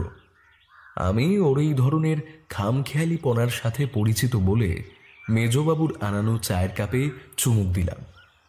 বিকেলে চৌধুরী বাড়িতে মালপত্র নিয়ে হাজির হলাম। রুদ্রকে না দেখে সূর্যনারায়ণ একটু অবাক হলেন, তবে সে তারকেশ্বরে গেছে শুনে আর কিছু বললেন না। সন্ধ্যাবেলা মন্দাক্রান্তা চা নিয়ে আমার ঘরে এলো। এরপর হঠাৎ বলল, আপনি গোয়েন্দা গল্প লেখক বৃশ্চিক চট্টোপাধ্যায়, তাই না? আর উনি আপনার বন্ধু গোয়েন্দা রুদ্রপ্রিয়গিরি। অবুদা আপনাদের বাবা মায়ের মৃত্যুর তদন্ত করতে কলকাতা থেকে নিয়ে এসেছে, তাই তো? আমি সবই জানি। আপনার স্বামী কি আমাদের উপর নজর রাখছে? না, রঞ্জনদা রাখছে। শেখরের সাথে রঞ্জনদার ঝামেলা হবার পর ও আর শেখরের সাথে কথা বলে না। আজ আপনারা চলে যাওয়ার পর আমায় ফোন করেছিল, বলল পুলিশ নাকি ওকে খুঁজছে, তাই কদিনের জন্য গা ঢাকা দিচ্ছে। রঞ্জনদাই আমাকে আপনাদের আসল পরিচয় জানিয়েছে। ও বলল আপনার বন্ধুকে কিছু কথা বলতে চায়, কিন্তু পুলিশের ভয়ে সামনে আসতে পারছে না। আপনার বন্ধুকে বলবেন রঞ্জন মা বাবাকে খুন করেনি, বরং ওর ধারণা এই বাড়ির কেউ এই খুনের পেছনে আছে। বাবাই নাকি ওকে ফোন করে তারকেশ্বরের লজের ঠিকানায় পরদিন সকালে দেখা করতে বলেছিল। এর আগে বাবা নাকি ওকে বলেছিল একটা পিস্তল জোগাড় করে দিতে। ও সেই মতো তারকেশ্বর যাওয়ার আগে স্টেশনে বাবার হাতে একটা প্যাকেটে করে দেশি পিস্তল দিয়ে আসে। ওর ধারণা সেই পিস্তল দিয়ে বাবা খুন হয়েছে, কারণ বাবা ওকে খুন হয়ে যাওয়ার আশঙ্কার কথা জানিয়েছিল। আপনার বাবা কিন্তু অবতংশবাবুকেও একই কথা জানিয়েছিলেন। আচ্ছা, উনি কি আপনাদের কখনো এই কথা বলেছিলেন? আমায় অন্তত বলেনি। আসলে আমি নিজের মতে বিয়ে করেছিলাম বলে বাবা আমার সাথে প্রায় কথাই বলতেন না। তবে বাবার সাথে ইদানিং প্রায় কারোরই বনিবনা হচ্ছিল না। প্রায় বর্দা আর ছোড়দার সাথে বাবার ঝগড়া হতো। আপনার ছোড়দা না হয় বেহিসাবি জীবনযাপন করতেন, তাই আপনার বাবার রাগ হওয়া স্বাভাবিক, কিন্তু আপনার বর্দার সাথে বাবার ঝগড়া কেন হতো? দাদা আসলে ব্যবসা অনেক টাকা লোকসান খেয়েছিল। দাদা যখন চাল কলের ব্যবসাটা শুরু করে তখন বাবা অনেক বারণ করেছিল। বর্দা বাজার থেকে চড়া সুদে অনেক টাকা ধার নিয়ে ব্যবসাটা করেছিল, কিন্তু ওর চাল কলের ব্যবসাটা চলেনি। শেষে পাওনাদাররা বাড়িতে আসতে শুরু করায় বাবা খেপে যায়। শেষে মা নিজের কিছু গয়না বিক্রি করে কিছু টাকা পয়সা বর্দাকে দেয়। সেই নিয়ে আবার ছোড়দা মায়ের সাথে অশান্তি শুরু করে। আর আপনি কিছু বলেননি? মা দাদাকে গয়না দেবার আগেই আমায় কিছু গয়না দিয়ে রেখেছিল, তাই আর আমি কিছু বলিনি। কিন্তু ছোড়দা সেটা জেনে গেছিল, তাই একদিন নেশা করে এসে মাকে খুব বাজে বাজে কথা বলেছিল। বাবা তখন রেগে গিয়ে ছোড়দাকে সবার সামনেই চড় মারে, এমনকি ছোড়দাকে ত্যায্যপুত্র করবে বলেও হুমকি দেয়। ছোড়দা তখন বাড়ি ছেড়ে মোহিনীর কাছে থাকতে শুরু করে। পরে মা একদিন গিয়ে ছোড়দাকে বুঝিয়ে সুঝিয়ে বাড়ি নিয়ে আসে, এমনকি মোহিনীকে একটা সোনার চেন দিয়ে আশীর্বাদও করে আসে। কিন্তু বাবা গোঁ ধরে বসেছিল মোহিনীকে বাড়ির বউ হিসেবে মানবে না বলে। মোহিনীকে আপনার কেমন লাগে? কি মনে হয়, সে কি এই বাড়ির বউ হবার উপযুক্ত নয়? দেখুন, আমার ছোড়দার যা স্বভাব তাতে একমাত্র মোহিনীর মতো মেয়েই ওকে সংসারে আটকে রাখতে পারবে। তাছাড়া ওকে আমার খুব বুদ্ধিমতী মনে হয়েছে, আমার তো ওকে ভালোই লাগে। আপনার বড় বৌদি কেমন মানুষ? এমনিতে বাইরে ভালোই ব্যবহার করে, কিন্তু ওর মনের ভেতর কি চলছে সেটা বাইরে থেকে চট করে বোঝা যায় না। তবে ননদ হিসেবে বলবো বৌদি খারাপ নয়। তবে কেন জানি না বৌদি শেখরকে একদম সহ্য করতে পারে না, অথচ শেখর ওকে খুবই সম্মান করে। তাই আমিও বৌদির সাথে ভালো ব্যবহার করি না। এমন সময় চাঁদ্রী দেবীকে আসতে দেখে মন্দাক্রান্তা ঘর থেকে দ্রুত বেরিয়ে যায়। উনি ঘরে ঢুকে বলেন, আপনার চা খাওয়া হলো? তাহলে একবার আসবেন, আপনার বন্ধু ফোন করেছে। আমি ওনার সাথে বারান্দায় রাখা ফোনটার কাছে গেলাম। ফোনটা নিচে নামিয়ে রাখা ছিল। সেটা তুলে নিয়ে হ্যালো বলতেই ও প্রান্ত থেকে রুদ্রর গলায় ভেসে এলো, শোনো বৃশ্চিক, আজ রাতে আর যাওয়া হবে না। আশা করি কাল দুপুরের খাওয়া দাওয়া ওখানেই করব। একজন তোমার সাথে দেখা করতে চায়, তার কিছু কথা বলার আছে তোমাকে। একটু দূরেই চাঁদ্রী দেবী দাঁড়িয়েছিলেন বলে আমি কথাটা বেশ আস্তে আস্তেই বললাম। বিষয়টা বুঝতে পেরে উনি দূরে সরে গেলেন। কে? রঞ্জন। সে তো শুনলাম বর্ধমান পুলিশের হাতে ধরা পড়েছে। ধুজুরিবাবু ওকে নিয়ে তারকেশ্বরে আসছেন, ওর সাথে কথা বলবো বলেই তো এখানে অপেক্ষা করছি। সব মিটতে রাত হয়ে যাবে বলে আমি এখানেই ওই লজে একটা ঘরে রয়েছি। যদিও আমি ওদের আমার আসার আসল উদ্দেশ্য বলিনি, তবে বেয়ারার সাথে ভাব জমিয়ে অনেক কথা জানতে পেরেছি। জানি সেগুলো তুমি আমায় কিছুই বলবে না, তাই জানতে চাইবো না। কিন্তু তুমি কি জানো রঞ্জন আদিত্যবাবুকে একটা পিস্তল দিয়েছিল? দুর্জটিবাবু আমায় সেরকমই কিছু একটা বলেছিলেন বটে, তবে রঞ্জন নাকি আমার সাথে কথা বলতে চায় শুনে আমি আর শোনা কথায় গুরুত্ব দিইনি। সামনাসামনি কথা বলে বিষয়টা আরো পরিষ্কার হবে। বুঝলাম, তবে আমি কিন্তু ইতিমধ্যেই বেশ কিছু খবর পেয়েছি। এরপর আমি একটু আগে মন্দার কাছে শোনা কথাগুলো বলে গেলাম। রুদ্র চুপচাপ সেগুলো শুনে গেল, কিন্তু কোনো মন্তব্য করল না। এরপর সে ফোন রেখে দিল। আমিও ঘরে চলে এলাম। রাতে সূর্যনারায়ণ আমার ঘরে এসে বসলেন। তারপর বললেন, আপনার বন্ধু তো আর এলেন না, তাই আপনাকেই জানাই। কাল সকাল 11টায় অবু এখানে আসবে। শুনলাম পুলিশ নাকি রঞ্জনকে অ্যারেস্ট করেছে, কিন্তু আমার বিশ্বাস হয় না ওই কাজ করতে পারে। পুলিশও এখানে দলবল নিয়ে আসবে শুনলাম। সেখানেই নাকি বাবা মায়ের খুনের রহস্যের সমাধান হবে। কোনো গোয়েন্দা নাকি সেই রহস্যের সমাধান করবেন সবার সামনে। তাই কাল সকালে সবাইকে উপস্থিত থাকতে হবে। রাতে ভেবেছিলাম রুদ্র আবার ফোন করবে, কিন্তু অনেকক্ষণ ফোনের সামনে অপেক্ষা করে হতাশ হয়ে শুতে চলে গেলাম। তার আগে অবশ্য শেখরবাবুর সাথে দেখা হলো। আমায় ফোনের সামনে বসে থাকতে দেখে তিনি বিশ্রী হেসে বললেন, কি মশাই, টিকটিকির ফোনের জন্য অপেক্ষা করছেন বুঝি? শুনুন, ওই টিকটিকি ছোটখাটো পোকামাকড় মারতে পারে বা ধরতেও পারে, কিন্তু বাঘ ধরা তার মোটেই কম নয়। বুঝলাম মন্দাক্রান্তা তার স্বামীকে আমাদের পরিচয় জানিয়ে দিয়েছে। যাকে কাল সকালেই তো যমনিকা পতন হতে চলেছে। এবার সরাসরি তাকে বেশ কঠোর স্বরে বললাম, আপনার চোরাই মালের ব্যবসা ছেড়ে বউয়ের পয়সায় বড় দোকান কিনবেন তাহলে? হ্যাঁ, বেশ বেশ। কথাটা শুনেই লোকটার চোখ দিয়ে আগুন ঝরে পড়ছিল। এমন সময় মন্দাক্রান্তা ঘরে ঢুকে পড়ায় সে হন হন করে সেখান থেকে বেরিয়ে গেল। মন্দাক্রান্তা এসে আমার সামনে হাত জোর করে বললেন, দয়া করে কিছু মনে করবেন না, ওর কথাবার্তা এরকমই। আমি ওর হয়ে আপনার কাছে ক্ষমা চেয়ে নিচ্ছি। এমন সময় তুর্যনারায়ণ ঘরে ঢুকে নেশা জড়ানো গলায় বলল, সত্যি মন্দা, নেহাত এটা কলিকার। সত্য বা দাপুর হলে তুই শিওর সশরীরে স্বর্গে যেতিস। ওই ওই অপদার্থ স্বামীর অত্যাচার মুখ বুঝে সহ্য করার জন্য। সে তো ছোড়দা মোহিনীর জন্য একটা আসন ফাঁকা থাকতো আমার পাশে। পরিস্থিতি ক্রমশ উত্তপ্ত হচ্ছে দেখে আমি আর সেখানে থাকলাম না। ঘরে এসে বিছানায় শুয়ে পড়লাম। শুয়ে শুয়ে রুদ্রর ওপর খুব রাগ হতে লাগলো। আমায় পুরোপুরি অন্ধকারে রেখে এইভাবে তদন্ত করার জন্য খুব হতাশ লাগছিল। এদের মধ্যে কে খুনি হতে পারে? মোটিভ কম বেশি সবারই আছে। এসব ভাবতে ভাবতেই একসময় ঘুমিয়ে পড়লাম। পরদিন সকালে ঘুম থেকে ওঠার পর তর সইছিল না। 11টার আগেই চৌধুরী বাড়ির বৈঠকখানায় হাজির হলাম আমি। দেখলাম সেখানে অনেকেই উপস্থিত। এমনকি মোহিনীকেও দেখলাম তুর্য নারায়ণের পাশে বসে আছে। একটু বাদে শেখরবাবু ঢুকে আমার দিকে তাকিয়ে বলল, কতক্ষণই ধ্যাসটামুটা চলবে? আমার কিন্তু কাজ আছে। আমি উত্তর দিতে যাওয়ার আগেই বাইরে পুলিশের জিপের আওয়াজ পেলাম। তারপরে অনেকগুলো বুটের পদধ্বনি শোনা গেল। এরপর ধৈর্যটি প্রসাদ তার পুলিশের দলবল নিয়ে ঢুকলেন।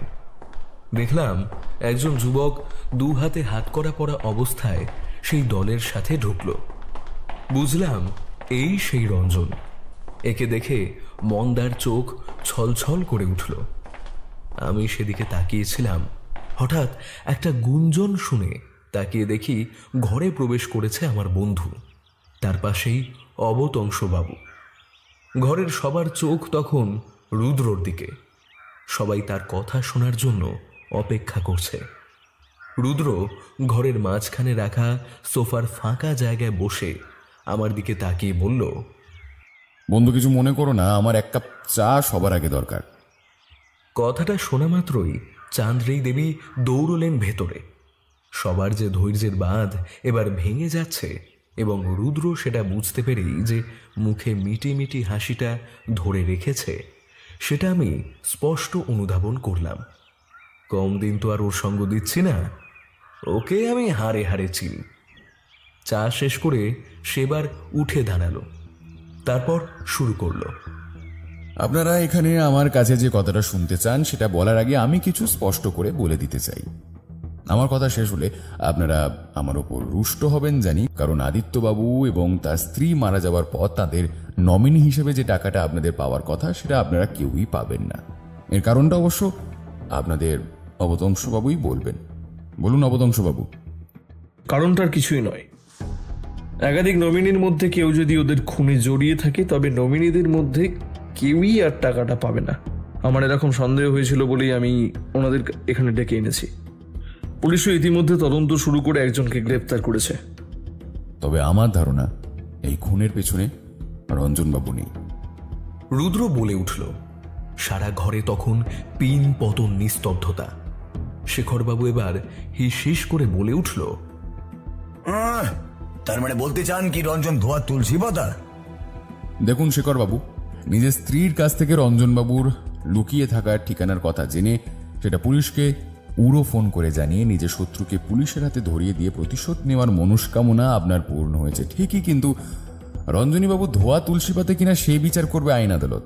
আর আপনি বা খুনের আগের দিন রাতে রঞ্জনকে নিজের শ্বশুরের গলা নকল করে ফোন করে তারকেশ্বরে আসতে বলেছিলেন কেন বলবেন? আর খুনের দিন ভোরবেলায় আপনি তারকেশ্বর মন্দিরেই বা কি করছিলেন? নিজের শ্বশুর শাশুড়ির উপর নজর রাখছিলেন? না মানে আমি ভেবেছিলাম ওখানে সরাসরি ওনাদের সাথে কথা বলবো, সেই সঙ্গে আমি চেয়েছিলাম রঞ্জনের সাথে ঝামেলাটা মিটিয়েও নেব। সেটা বর্ধমানে বসে সম্ভব হচ্ছিল না। তাছাড়া এর আগে যতবার আমি ওকে ফোন করেছিলাম রঞ্জন আমার গলা শুনেই ফোন কেটে দিয়েছিল।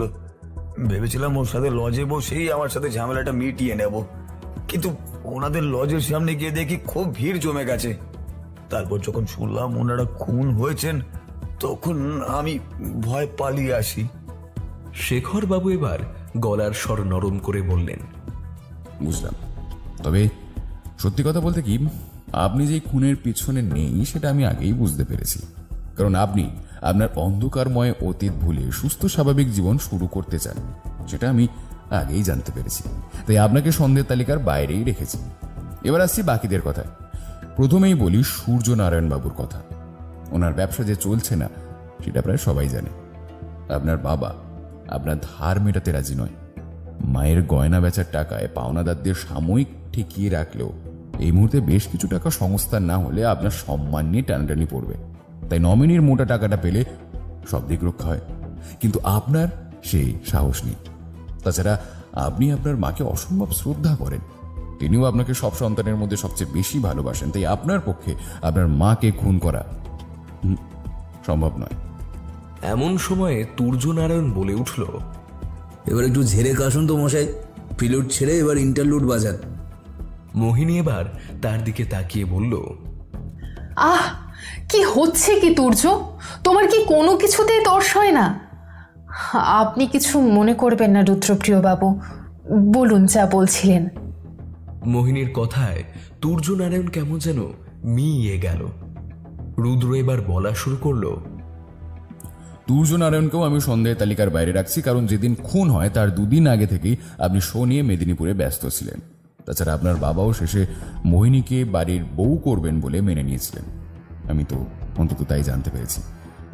মোহিনী এবার বলে উঠল, এটা আপনি কিভাবে জানলেন? আমি তো এটা কাউকে বলিনি। বলেছেন, এটা আপনি রঞ্জন বাবুকে বলেছিলেন। রঞ্জন বাবু আমায় সব বলেছেন। রুদ্র বলল, হ্যাঁ, উনি যেদিন রাতে তারকেশ্বরে যান তার আগে আমার বাড়িতে এসে ওনারা আমায় আশীর্বাদ করে যান। মা আমায় এই হারটাও দিয়ে যান আর বলেন দুর্যোগকে সামলে রাখতে। কিন্তু তারপরেই ওনাদের সাথে এরকম হওয়ার পর আমি দুর্যোগকে ছাড়া এই কথাটা আর কাউকে বলিনি। কিন্তু শেষে রঞ্জন যখন আমার সাথে দেখা করতে আসে তখন আমি ওকে সব বলি। মায়ের দেওয়া হারটা দেখাতে ও আমার কথা বিশ্বাস করে। তাহলে আপনারাও সন্দেহের তালিকা থেকে বাদ। মন্দাক্রান্তা দেবীকেও আমি সন্দেহের তালিকা থেকে বাইরে রাখছি। তাহলে প্রশ্ন হলো, ওনাদের খুনের পেছনে কে? রুদ্রর প্রশ্ন শুনে মন্দাক্রান্তা বলে উঠল, তাহলে আমার বাবা মাকে খুন করলো কে? আমরা নমিনীরা কেউ যদি খুন না করে থাকি তবে আমরা বিমার টাকা পাবো না কেন অবুদা? কারণ আপনার অবুদাকে আমি সেটা বলতে বলেছি, কারণ আপনার বাবা আর মা খুন হননি। কি বলছো রুদ্র? আমি অবাক হয়ে প্রশ্ন করলাম। হ্যাঁ বৃশ্চিক, ওনারা খুন হননি, আত্মহত্যা করেছেন। ঘরের মধ্যে এবার যেন বোমা ফাটল। পুলিশ অফিসার ধূর্যটিবাবু বললেন, তাহলে আপনি কি বলতে চান, রঞ্জনবাবু খুন করেননি? কিন্তু কিন্তু ওই পিস্তলে তো ওনার আঙুলেরই ছাপ পাওয়া গেছে। ঠিকই, তবে পিস্তল দিয়ে খুনটা উনি করেননি। শুধু কাকার কথা মতো পিস্তলটা ওনাকে পৌঁছে দিয়েছিলেন। খুন একটা হয়েছে ঠিকই, সেটা যে খুন হয়েছে তার সম্মতিতেই হয়েছে। তাই এটাকে খুন না বলে আত্মহত্যা বলাই বেশি যুক্তিসম্মত হবে। মানে কি বলতেছেন আপনি? প্রশ্ন করলেন সূর্যনারায়ণ। আপনার বাবা আপনার মাকে প্রথমে গলায় ফাঁস দিয়ে হত্যা করেন, তারপর নিজের মাথায় গুলি চালিয়ে হত্যা করেন। তুমি এ ব্যাপারে এত নিশ্চিত হচ্ছ কিভাবে? আমি প্রশ্ন করলাম। প্রথম কথা, কাত্যায়নী দেবীকে যে দড়ি দিয়ে হত্যা করা হয় তার শেষ প্রান্তটা বেশ দুর্বল, টানলে ছিঁড়ে যাওয়ার কথা। আমি নিজে তারকেশ্বর থানায় সে দড়ি পরীক্ষা করে দেখেছি। তার মানে জানলার বাইরে থেকে ওনাকে ফাঁস দিয়ে হত্যা করা হয়নি। আর সেটা হলে আদিত্যবাবু নিশ্চয়ই টের পেতেন, কারণ তিনি তখন ঘরে উপস্থিত আর ঘরও ভেতর থেকে আটকানো। তার মানে এই খুনটা উনিই করেছেন, কিন্তু ওনার স্ত্রী এতে বাধা দেননি। কিন্তু কেন? কারণ এতে ওনার সম্মতি ছিল। এরপর উনি নিজেকে গুলি করেন। গুলিটা মাথার ডান দিক থেকে ঢুকে বাম দিক দিয়ে বেরিয়ে যে দেওয়ালে গিয়ে আটকেছিল, সেখানে জানলার বাইরে থেকে গুলি করলে কখনোই গুলি পৌঁছাবে না। গুলি চলেছিল ঘরের ভেতর থেকে, এবং সেটা চালিয়েছিলেন আদিত্যবাবুই। তাহলে ওনার হাতের ছাপ পিস্তলে নেই কেন? প্রশ্ন করলেন ধূর্যটিবাবু। ভালো প্রশ্ন করেছেন। আপনার নিশ্চয়ই মনে আছে ওনাদের মৃতদেহের পাশে একটা রক্তমাখা রুমাল পড়েছিল। আমার ধারণা আত্মহত্যা করার আগে উনি রুমাল দিয়ে ট্রিগারটা ঢেকে গুলি চালান, কারণ উনি জানতেন আত্মহত্যা করলে ওনার নমিনিরা কেউ টাকা পাবে না। বরং যদি প্রমাণ হয় উনি এবং ওনার স্ত্রী খুন হয়েছেন, তাহলে সহজেই বিমার টাকা পেয়ে যাবেন। তাই উনি ইচ্ছে করেই অবতংশবাবুকে খুনের আশঙ্কার কথা বলতেন। এই জন্যই উনি এত মোটা টাকার বিমা করেছিলেন, ভেবেছিলেন অবতংশবাবু সহজেই বিমার টাকা পাইয়ে দেবেন, কিন্তু অবতংশবাবু যে আমাকে এই তদন্তের দায়িত্ব দেবেন আর আমি পুরো ব্যাপারটার মধ্যে ফাঁকি আছে সেটা ধরে ফেলব, সেটা জানা ওনার পক্ষে কখনোই সম্ভব ছিল না। কিন্তু উনি রঞ্জনকে ফাঁসালেন কেন? আমি প্রশ্ন করলাম। ওনার রঞ্জনের ওপর আগে থেকেই রাগ ছিল, আর ওনার পিস্তলেরও দরকার ছিল যে একমাত্র উনি রঞ্জনের থেকেই জোগাড় করতে পারতেন। তাই তিনি ভাবলেন পিস্তলে রঞ্জনবাবুর আঙুলের দাগ থাকলে পুলিশ ওকেই খুনি ভেবে গ্রেপ্তার করবে, আর ওনার আত্মহত্যার ঘটনাটা খুন বলে চালানো যাবে, যাকে বলে এক ঢিলে দুই পাখি মারা। কিন্তু বাবা মা এত ভয়ঙ্কর একটা সিদ্ধান্ত নিল কেন? সূর্যনারায়ণ প্রশ্ন করলেন। উনি হিসাব করে দেখেছিলেন আপনাদের 3 ভাই বোনের এই মুহূর্তে যে টাকার দরকার তা উনি কোনো মতেই জোগাড় করতে পারবেন না। তখন একমাত্র উপায় ছিল এই বাড়ি বিক্রি করা। প্রথমে তিনি সেই চেষ্টাও করেছিলেন, কিন্তু পরে সেই ভাবনা থেকে পিছিয়ে আসেন। যার কাছে বাড়ি বিক্রি করবেন বলেছিলেন সেই আমায় কথা জানিয়েছেন, আর তার সাথে আপনার বাবাকে যোগাযোগ করিয়ে দিয়েছিলেন শেখরবাবু। কি তাই তো? শেখরবাবু মাথা নিচু করে সম্মতি জানালেন, তারপর বললেন, বাবা আমায় এটা জানাতে বারণ করেছিলেন বলে কাউকে বলেনি, এমনকি আমাকেও আলাদা করে ব্যবসা করার জন্য টাকা দেবেনও বলেছিলেন। তারপরই উনি সেই সিদ্ধান্ত থেকে পিছিয়ে আসেন। তারপরই আমার সাথে ওনার খুবই ঝামেলা হয়, আর তারপরেই এই ঘটনা। হ্যাঁ, আর তারপরই স্বামী স্ত্রীতে মিলেই মারাত্মক সিদ্ধান্ত নেন। যদিও আমি রহস্যের জট ছাড়াতে পেরেছি, কিন্তু আমি এতে মোটেও খুশি নই। এই ধরনের ঘটনা আমার জীবনে আমি প্রথম দেখলাম, সম্ভবত শেষ হোক। যাই হোক, আমরা আজকে দুপুরে ট্রেনে বিদায় নিচ্ছি, আর আপনাদের হতাশ করার জন্য আমি ক্ষমা চেয়ে নিচ্ছি। মন্দাক্রান্তা এবার বলে উঠল, তাহলে পুলিশ রঞ্জনদাকে ছেড়ে দেবে তো? ও তো কিছু করেনি। মোটেই না। খুনের মামলা থেকে রেহাই পেলেও বেআইনি অস্ত্র রাখা এবং সেটা সরবরাহ করার দায় ওর বিরুদ্ধে মামলা হবে, ওর বিচার করবে আদালত। তাই আপাতত ওকে পুলিশের হেফাজতেই থাকতে হবে। এরপর পুলিশের দলটা রঞ্জনবাবুকে নিয়ে বেরিয়ে যেতে সবাই ঘর থেকে ধীরে ধীরে বেরিয়ে গেল। শুধু রয়ে গেলাম আমরা দুজন আর সূর্যনারায়ণ। সেবার অশ্রুসিক্ত নয়নে বলল, আমি সত্যি নরাধম। সারা জীবন বাবাকে একজন কঠোর আর রাগী মানুষ হিসেবে জেনে এসেছি। আজ আমি সত্যি অনুতপ্ত। কি করে ওনার কাছে ক্ষমা চাইবো জানি না। শুনুন, মোহিনী দেবী খুব ভালো মেয়ে। আপনি তাকে নিয়ে সুখে ঘর করুন আর মন দিয়ে অভিনয় করুন, তাহলেই দেখবেন আপনার বাবা মা স্বর্গ থেকে আপনাকে আশীর্বাদ করছেন। কেমন? এমন সময় দেখলাম দরজার কাছে মোহিনী এসে দাঁড়িয়েছে। সে এসে রুদ্রকে প্রণাম করে বলল, তাই আশীর্বাদ করুন দাদা, যাতে চৌধুরী বাড়ির বউ হয়ে হে বাড়ির মান রাখতে পারি। চলুন, খেয়ে নেবেন। চলুন, আজ আমি নিজে হাতে সব রান্না করেছি। আমরা দুজন ওদের সাথে বাড়ির ভেতরে প্রবেশ করলাম। সত্যি অপত্য স্নেহ যে কি জিনিস তা আজ যেন মর্মে মর্মে টের পেলাম। একটাই আক্ষেপ, তাদের এই আত্মবলিদান কোনো কাজেই লাগলো না আমার বন্ধু রুদ্রপ্রিয় গিরির জন্য। আপনারা শুনছিলেন মিথুন সংহার। আজকের গল্পটি কেমন লাগলো অবশ্যই কমেন্ট বক্সে জানাবেন, এবং ভালো লাগলে লাইক, শেয়ার ও সাবস্ক্রাইব করতে ভুলবেন না। দেখা হচ্ছে আগামী আরেকটি কাহিনীতে।